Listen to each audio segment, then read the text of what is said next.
पति को 15 टुकड़ों में काटने वाली मुस्कान। एक गर्दन काटी थी उसकी और जो हथेलियां थी दोनों वो काट के ड्रम में डाल दिया। पति के कटे सिर के साथ प्रेमी के घर सोई पूरी रात। दुनिया इन दोनों की सच्चाई जान चुकी है। इन दोनों की हैवानियत की अब देश भर में चर्चा है।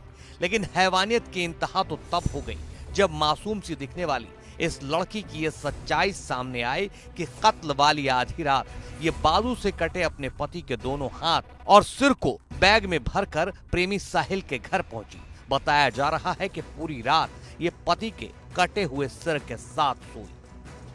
लेकिन इस हैवानियत की प्लानिंग इसने 22 फरवरी 2025 को तभी शुरू कर दी थी जब एक डॉक्टर के यहाँ अपने को डिप्रेशन का मरीज बताते हुए नींद की गोलियां लिखवाई।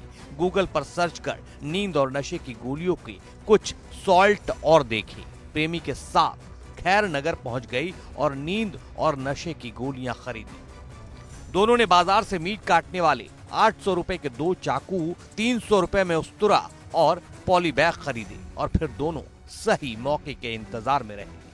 फिर 3 मार्च की तारीख आई जब सौरभ अपनी मां के घर से लौकी के कोफ्ते की सब्जी लाया था। उसने कोफ्ते गर्म करने के लिए मुस्कान को दिए। मुस्कान ने सब्जी में नींद की गोली और नशीली दवाइयां मिला दी।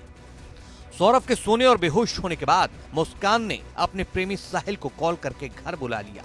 साहिल घर पहुंचा और दोनों ने मिलकर चाकू से ताबड़तोड़ वार कर सौरभ की हत्या कर दी। शव को बाथरूम में ले जाकर उस्तरे से पहले उसकी गर्दन काटी। इसके बाद पैर और कलाइयों से हाथ काटे। दोनों की प्लानिंग लाश के टुकड़े टुकड़े कर पॉली बैग में भरकर अलग अलग जगह फेंकने की थी।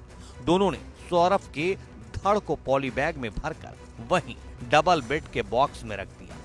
कटा हुआ सिर और कलाइयों से कटे हाथ साहिल दूसरे बैग में रखकर अपने घर ले गया। 4 मार्च को उन्हें अपने घर में कमरे में रखा मगर ठिकाने नहीं लगा सका। 24 घंटे तक सौरभ का सिर और हाथ साहिल के घर पर रखे रहे।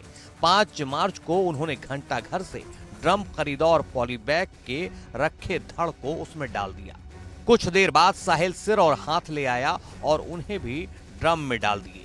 ऊपर से सीमेंट और डस्ट का घोल कर उसमें भरकर उसे सील कर दिया। पुलिस के मुताबिक शव सीमेंट में इस कदर धंसा हुआ था कि पोस्टमार्टम के लिए पूरे ड्रम को ही मॉर्चरी भेजना पड़ा। पुलिस ने ड्रम तोड़कर शव निकाला जिसमें